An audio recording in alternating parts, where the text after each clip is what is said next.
Welcome to the Strength for Life podcast, where smart strength training meets real life. We're Dr. Matt and Nicole Klingler, founders of Village Fitness and Physical Therapy. Here, you'll learn what really works in the gym, at home, and for life.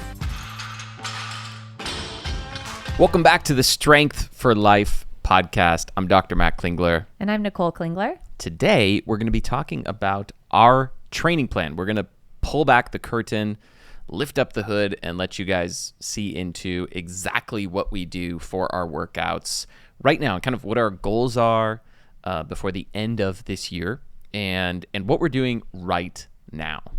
Yeah, so we have entered into a new season of life. All three of our kids are in school. Our youngest is now in TK. And so we are in a new era. New era. It's a great era. It's a great era of freedom. If we seem relaxed, stress-free, it's because all of our kids have been in school today. For 5 hours. Yeah, it's been great. Thing. It's been great. Yeah. So we are really trying to be organized in our schedule and our training. We're managing, 3 kids' schedules as well as our own.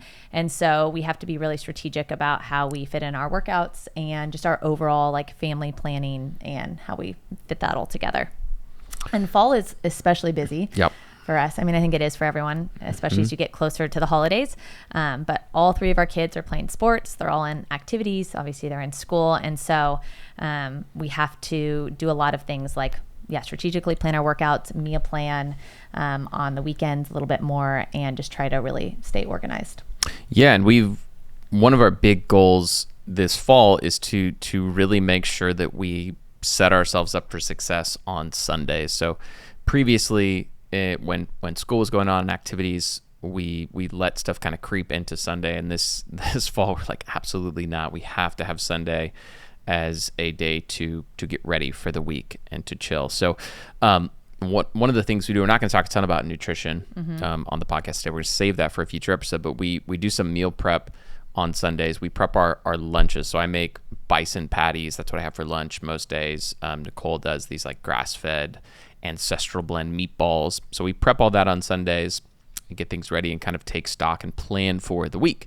And we actually go through that with our kids. We go through the calendar with them, talk about the week, answer their many questions about what's going to happen to them in the next week. Cooper doesn't care as much. Chloe wants to know every detail. Yeah, she and does. That's your daughter. That's your daughter. What, where, when, and if everyone's going to be at breakfast in the morning or if we're going to be switching off. So So we've got some big stuff that we're training for and excited about coming up this fall. My fitness goals in the next 100 or so days are to get my body weight down to 175 pounds. So I'm 184 right now. To be able to, at 175 pounds, deadlift 405 pounds, squat 315 for a set of 5, bench press 225 for 5, and overhead press 135 for 5. Yeah, and I would like to be able to overhead press 65. That's kind of always been my hardest lift. And so if I can get up to 65, I've always kind of capped at 60, 61. I don't think it's going to happen this quarter, but I think in future quarter or hopefully by the end of the year. And then for squats, I'd like to get up to 150. So I've gotten close to that. And deadlifts, I'd love to get back to 215. I think the challenge for me, which we're going to talk about in a moment, is that we also are training for something else. And so that I am putting more emphasis on. So I've doing a lot more cardiovascular training, and that is not my favorite. It's not what I'm inclined to do naturally. I love being in the gym and lifting weights. I would do that every day, all day. And I just don't prefer long, hard cardio. Yeah. And so we're doing a little bit more of that. Yeah. In the last quarter of the year, Q4, the October, November, December, for me historically has been when I go backwards the most in my fitness. I tend to be coming off of a summer of high activity, long backpacking trips, training pretty hard for stuff, and then head into a quarter where I do a little bit less from an activity standpoint, eat, a little bit more and poorer around the holidays. So this Q4 decided to set a training goal, actually sign up for an event. And we actually just signed up for this 20 minutes ago. And it was intense getting signed up for this event. We had to wait in a queue online, and then Nicole's race was actually full. Sold out. Sold out. and I got in. So we're doing a race called Hyrox, which if you haven't heard of it, we're going to tell you all about it and what it entails. Yeah. So you got into which division are you doing? The doubles men. So I'm doing it with a friend of mine from Northern California, who I grew up with, and we try to stay in touch. So this is a great way for us to stay in touch, is by signing up for something like this together. Yeah. And he was the best man in our wedding. He was. Yep. Yeah. So I did get into Hyrox, but I was supposed to do it with a partner, and we both tried to sign up and it was sold out. And so we signed up for women's open single division. So our plan is potentially to do it still together, but just like individually, which means we have to do the whole race on our own. We can still compete at the same time and, work together, but we do have to do the stations completely on our own. So what is Hyrox? So Hyrox is really it's basically a running race with some like strength, what you would call strength, stations in between. And so I think they're still cardio stations, really. Yeah, they are. They're endurance. They're endurance-based stations. Yeah. But certainly, like if you look at a high elite level Hyrox athlete, they look a lot more like a marathon runner than a bodybuilder or a CrossFitter. Like they don't have a ton of muscle typically. Yeah. But they don't look like marathon runners. They're not all bones and sinew. Yeah. They have some muscle on them. Yeah. So what is the Hyrox competition? So it is 8 kilometers of running spread throughout, 1K. So you start with a 1 kilometer run, and then you do 1,000 meters of ski erg. This is America. What is that in miles? Yeah. Oh, I have no idea. I think it's 0.6. Okay. Yeah. 0.6. Yeah. Or 0.62. I think it's 0.62 miles. So you do have an idea. So you run 0.62 miles, and then you do 1,000 meter ski. And then you run a 1K, and then you do a 50 meter sled push, run another 1K, and then a 50 meter sled pull, and then another 1K, and then 80 meters of burpee broad jumps, which I think are just going to crush me. And then another 1K, and then 1,000 meters of rowing, probably going to be one of the easier stations. 1K run, 200 meter farmer's carry, 1K run, 100 meters of sandbag lunges, and then a 1K run, and then 75 or 100 wall balls. And then you're done. That's it. It's only those stations. So not bad, right? Yeah, it usually takes, like, the elite level people are doing it in under an hour. And the Joe Schmoes like us, I don't know. Never done it before. Yeah. Maybe, hopefully less than 2 hours. Oh, yeah. Yeah? I was going to say an hour and a half. Okay, cool. That would be great. Yeah, that would be great. Yeah, but I have low expectations. But I do know that we're both competitive. And so I think once we actually get there and we're, because we're so competitive, I think we'll push ourselves a lot more than maybe we think we can. Yeah. So before we talk about how we're training for this event and how I'm still kind of prioritizing my strength goals, body composition goals, and for Nicole, the same thing, I want to address a question that I get from clients anytime I tell them about Hyrox, which is, should I do this too? Like, should I be doing Hyrox should you be doing Hyrox, I should say, as a, 40 plus person who's listening to a podcast like this? And I'll just tell you, for us, the reason we're doing something like this is because we wanted to take on a new challenge that would really push us out of our comfort zone. And we have a long history of training and experience, knowing how to, push our bodies to the limit of what they're capable of, and wanted to, sign for something that was going to stretch us. Now, if I was somebody that wanted to optimize my strength, my endurance, and my body composition, this is not the way that I would do it. I would, from an exercise standpoint, the very first kind of thing I would recommend putting in place is just a general low-level walking routine.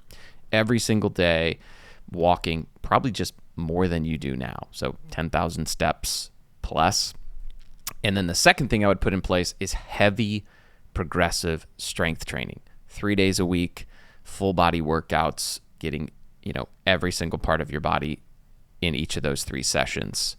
And then maybe once I've completed number 1 and number 2, I would think about adding in some like high intensity conditioning. But the type of training that we're doing for Hyrox is very much more high intensity conditioning and running, which are not necessarily the best ways to achieve fitness, strength, or endurance. So I want to kind of caveat the way that we're training now with that and say that this doesn't mean that you need to train this way. In fact, you probably shouldn't, unless you have the exact same goals that we have. This is just what we're doing right now.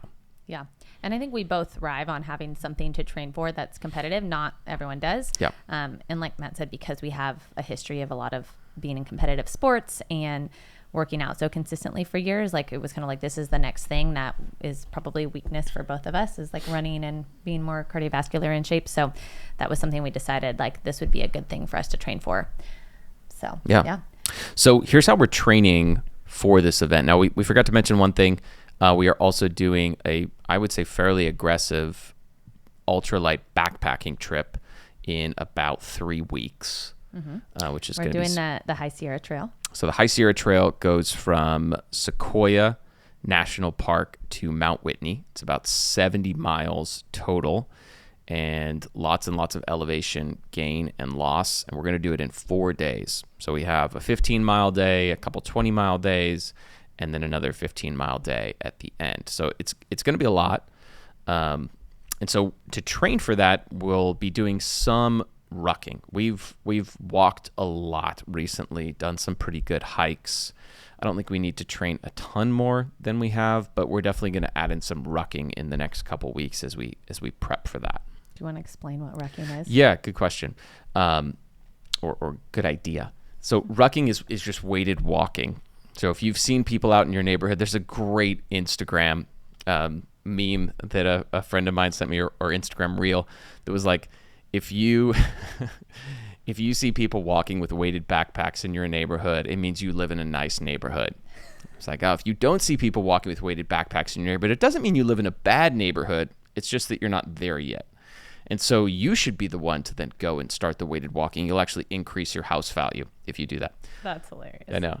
Yeah. It was good. So anyways, Glendora, where we live, there are lots of people out now weighted walking. And I love it. Yeah, it's so great.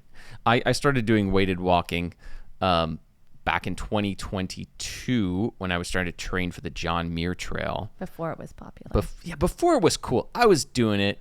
I feel pretty good about that.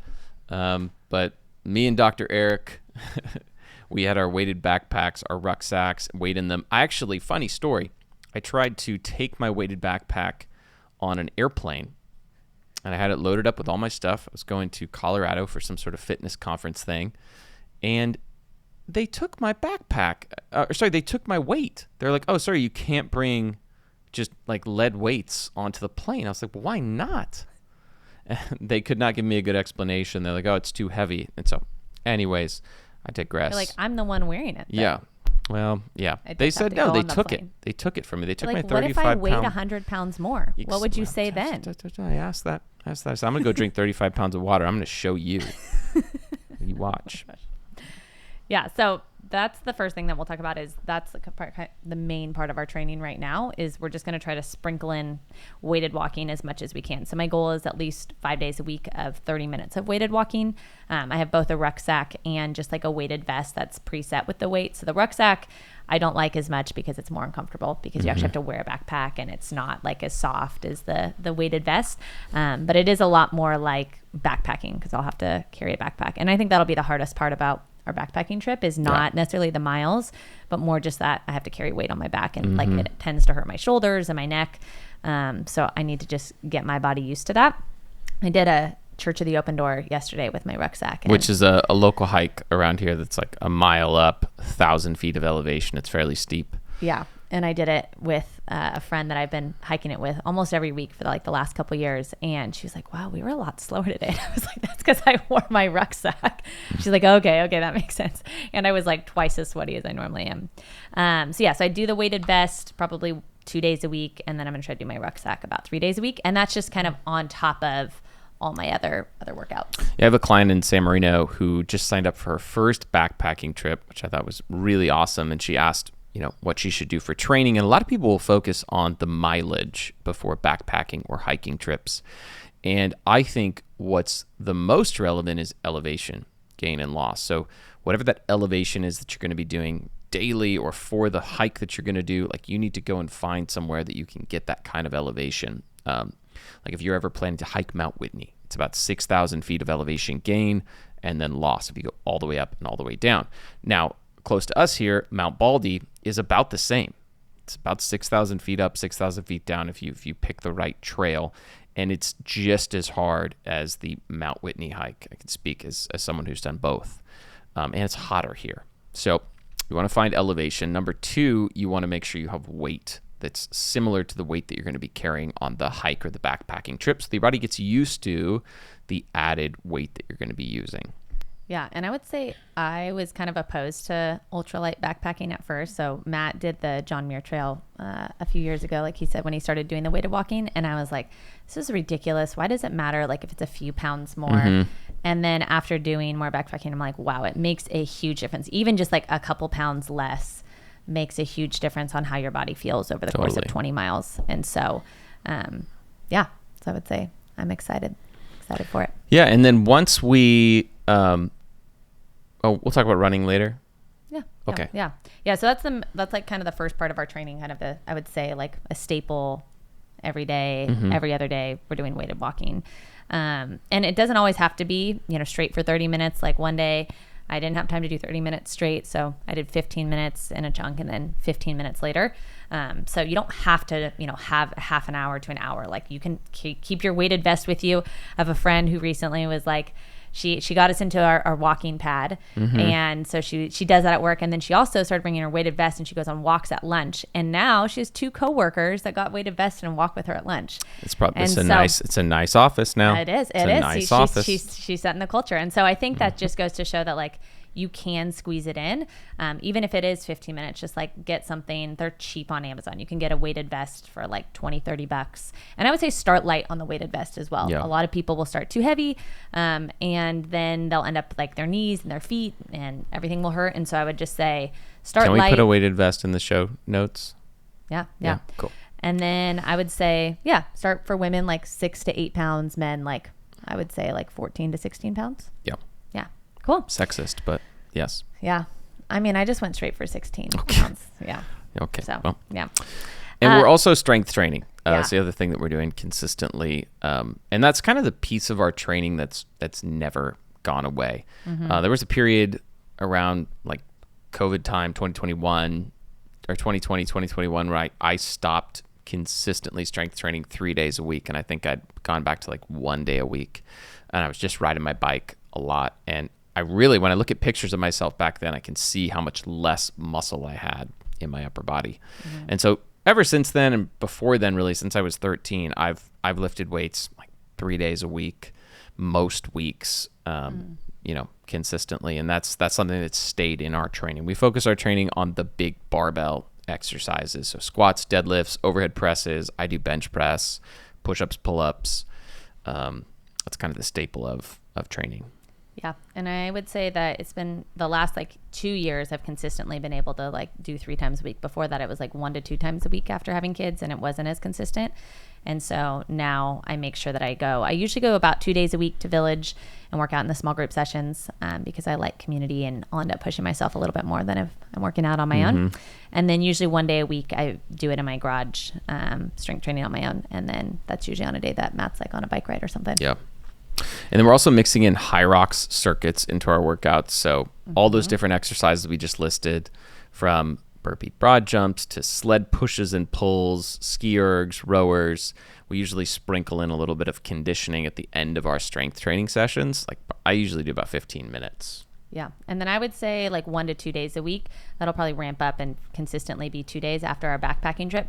I'm trying to actually do like Hyrox workout days where I do like a 1K run and then I come back and I do 2 or 3 of the movements. So I'll do like weighted lunges and ski erg and then that way I can kind of just get used to that feeling of running with being really fatigued because that's what I'll need to do for the Hyrox. So nice. And then our plan is to also to do it together and try to do like some longer like simulations where we actually go through like at least the whole race or parts of the race to actually kind of see like how our bodies are doing and preparing for it.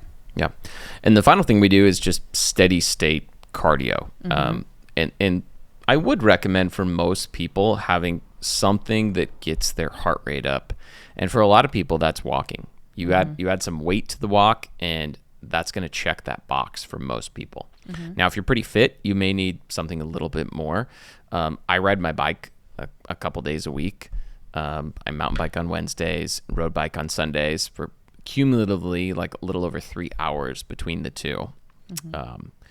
And that's really helpful for me in terms of keeping my heart rate low, my resting heart rate.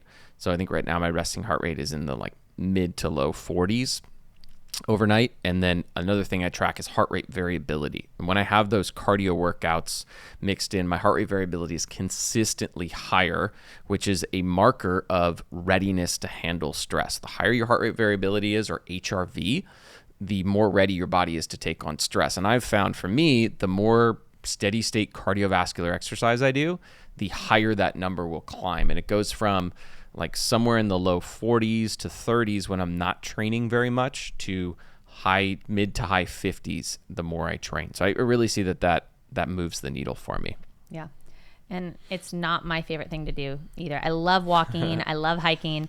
Running is not my favorite. I do like biking, but unfortunately when I've done like consistent biking, it aggravates my knee, which is a bummer. So I haven't done that as much recently. But my goal by December is to be able to run 10 miles straight without stopping, which, will help me be, I think, hopefully a little bit over prepared for my Hyrox race, which I'll need to run the 8K. So, that's what we're doing, right now for our training. Do you want to talk a little bit more about like what steady state cardio is and like, yeah, that's something that gets important? kind of thrown out there. And steady state cardio is essentially cardiovascular exercise that's done at somewhat the same intensity for a prolonged period of time, like probably anything more than 15 minutes. You could throw it in that bucket of steady state. Can contrast that with like interval training would not be steady state cardio. That would be like getting your heart rate up and then letting it come down like a sprint on a bike and then, stopping or just going really slow. Steady state cardio is just continuously pedaling, keeping your heart rate at a fairly high level. And you've probably heard of this zone 2 cardio. And so I wanted to just really, really quickly walk you through the different exercise zones and kind of talk about what each zone means. So they're percentages of your max heart rate. So let's say, for example's sake, your max heart rate is 200. That's pretty high. Zone 1 is between 50 to 60% of your max heart rate. So that would be anywhere between 100 and 120 beats per minute for somebody that has a max heart rate of 200. Zone 2 is 60 to 70% of your max heart rate. So for somebody with a max heart rate of 200, that's like 120 to 140 beats per minute. And at that point too, you can usually like still talk in full sentences, like you'll feel out of breath. But it also just is something that you can sustain for a longer period of time. And so a lot of times people will be in zone 2 for running if they're just kind of going at a steady pace, or for biking. And that really, it helps you to build your endurance. So if you are training for an event where you need more endurance, it also can just help strengthen, like Matt said, your heart and your aerobic system in general. Yep. Zone 3, 70 to 80%. Zone 4, 80 to 90%. Zone 5 is the highest, which is just 90% plus. Anything above 90% of your max heart rate. So that would be very, very difficult. Yeah, and you can't, once you get to zone 5, like you can't really sustain that longer. Like max would be 90 seconds, like a really, like all out effort, probably 30 seconds. Yeah. And so you may see on YouTube or here on the internet about how zone 2 cardio is really good for boosting longevity. And the reason that you're hearing that is because it allows you to improve your endurance and get all of the endurance benefits, the longevity benefits from endurance exercise without overtaxing your body and overstressing your body. There's this thing called the Maffetone formula. So if you take 180 and subtract your age, so for me, I'm 35 years old. If I take 180 minus my age, it's 145.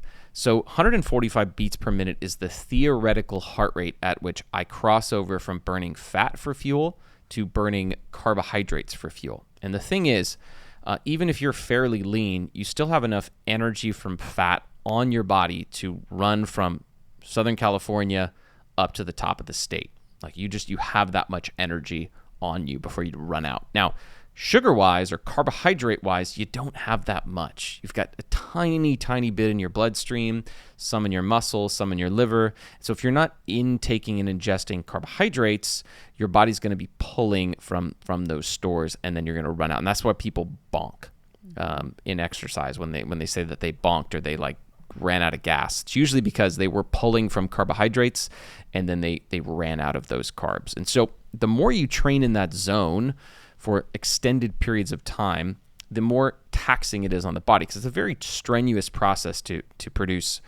pull energy from carbohydrate stores like your muscle or your liver. And then to replenish that, it takes a lot of work. And so that actually can tax people's bodies, cause inflammation throughout the body, and lead to people storing more fat, and actually can have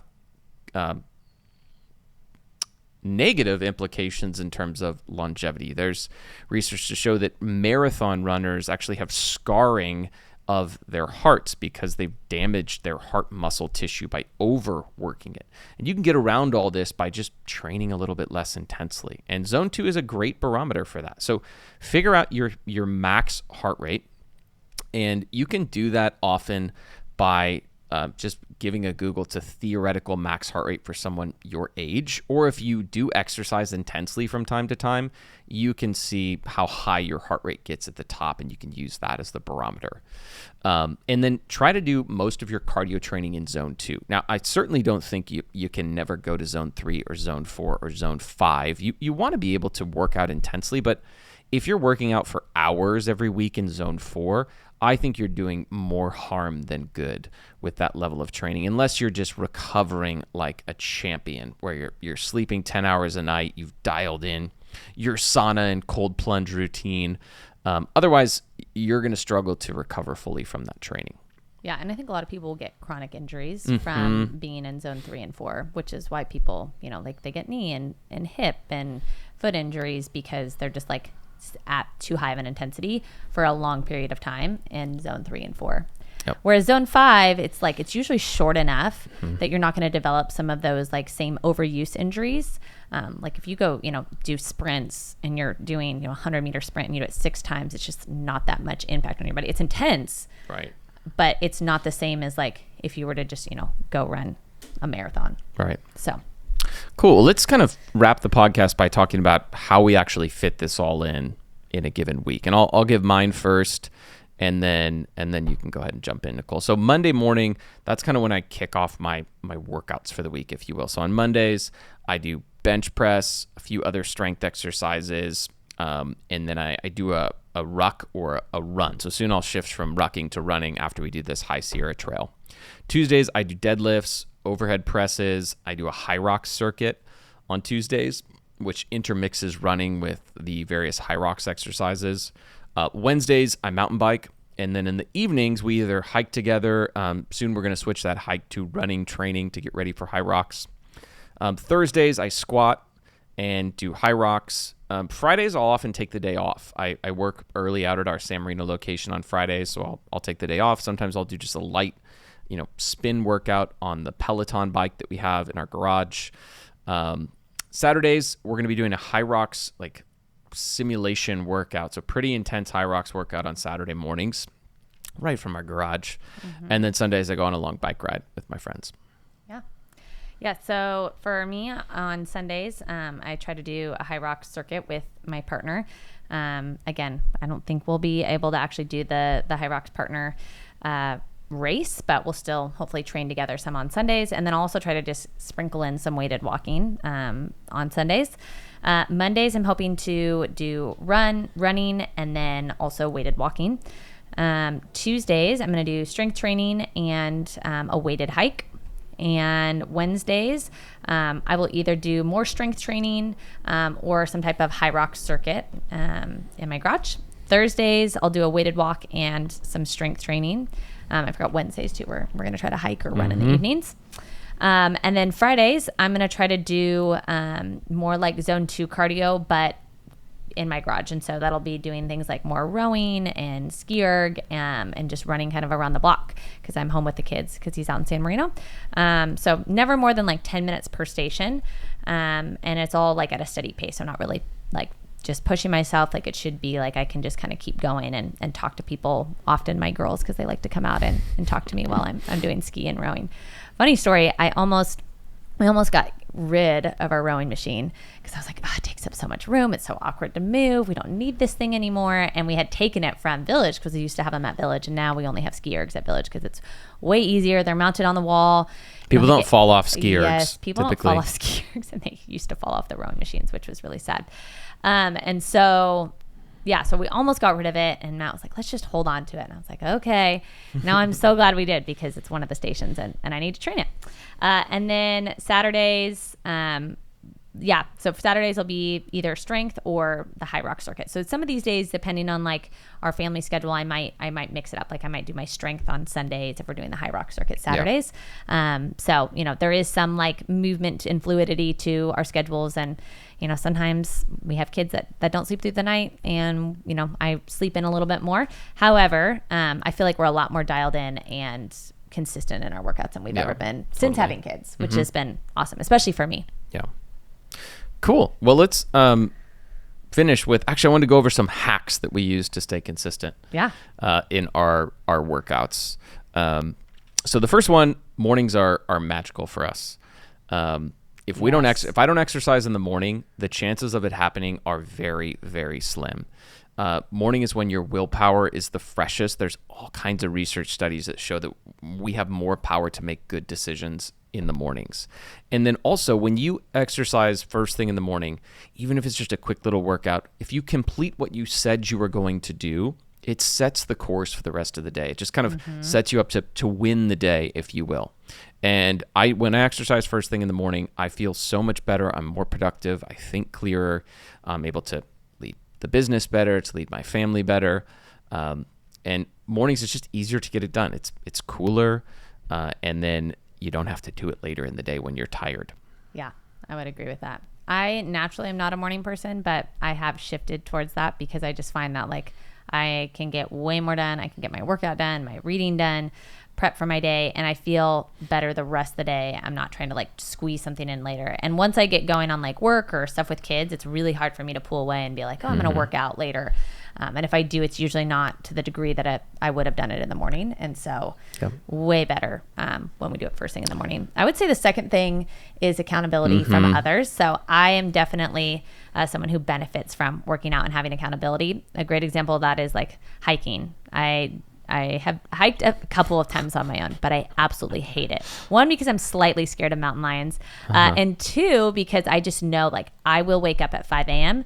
and go hike at 5:15 or 5:30 if I know someone's going to meet me there. Yep. If I don't, I'll be like, oh, it's fine. I'll just go a little later. Yeah, I'll just go a little later. Work out in the garage. Yeah. Maybe I'll just go, clean up for 45 minutes. Which I do. I tend to like, I'm in the morning and I'm like, I've got to clean everything up and have everything ready to go. So accountability from others. And honestly, this is why Village has been so successful. And part of the reason why we created it was because when you have that social pressure and you have other people waiting for you and you have community and people you enjoy being around, then you will show up. Like it's awesome to see. Like I was in a session this morning and someone didn't show up, and it wasn't even the coach, it was the client that was like, where's so-and-so, why isn't she here? And they were asking, she's like, I'm gonna text her later and give her a hard time for not being here.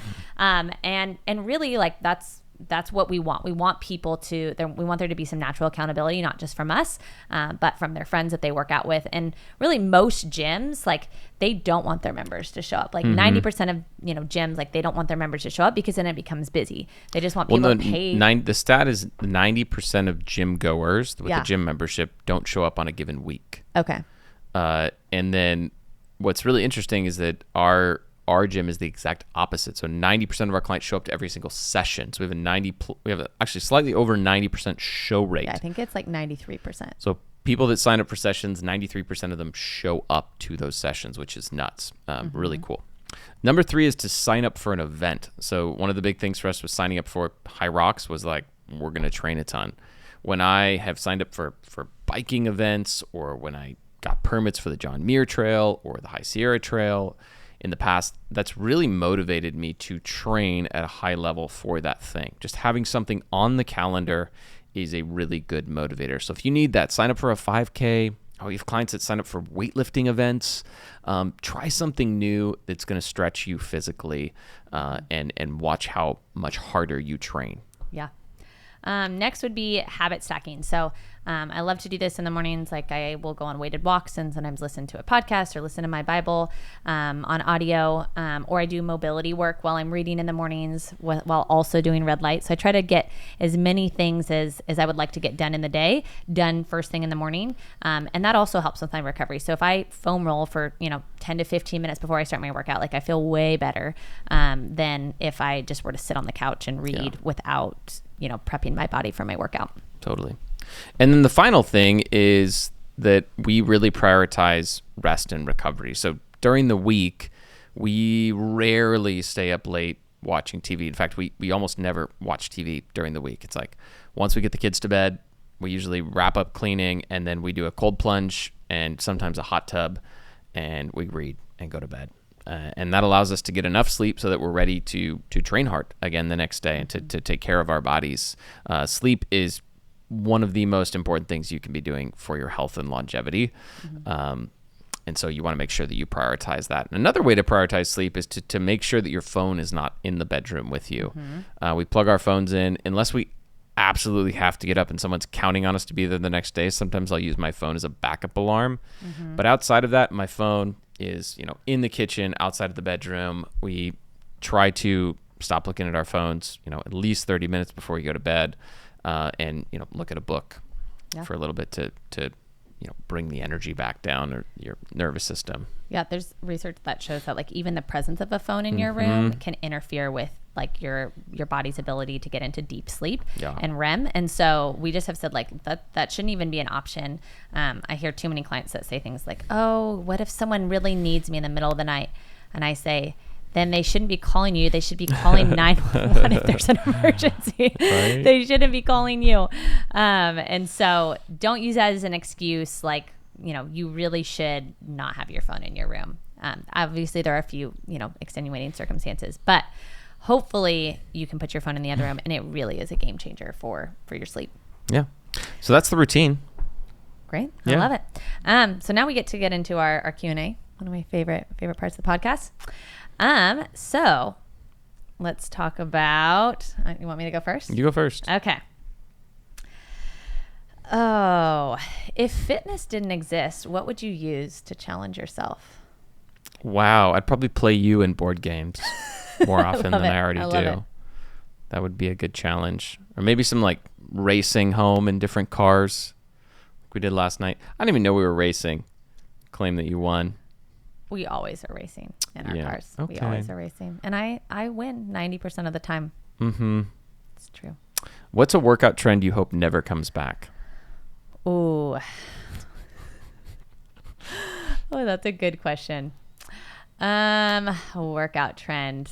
I would say the shake weight. Ooh, nice. The shake weight, which there's like a version of that now, and it's like the vibrating platforms that people like to stand on. It's kind of like, the new and improved version, and it's hilarious. It's really they're pretty funny. Anything like vibration, because I feel like it's just like people, obviously there can be like a little bit of benefit from like, bone density and like a little bit of activation of your muscles. But the things people will do to avoid lifting heavy weights, that's the thing, It's like people don't want to actually do the work. They just want to stand on a platform or hold something and let that sculpt them. And it's just never going to do what they want it to. Like they might see like micro improvements, but it's just never going to be the thing that's going to like actually really get them results and get them stronger. Yeah. Like it's just not going to be helpful. And it's sad that people will spend so much time and money doing those things, and they really would get way more if they just stayed home and had one kettlebell and strength trained. Yeah, for sure. Or even went out for a walk, or a weighted walk, even better. Yep. So cool. Well, this has been the Strength for Life podcast. This is our routine, our current workouts, what we're training for. I hope you guys enjoyed seeing this. If you haven't already, do this. Rate the podcast, leave us a review, send questions that you have that you want us to cover to podcasts@villagefpt.com. That's podcasts@villagefpt.com, and we will cover those in future episodes. Thanks again.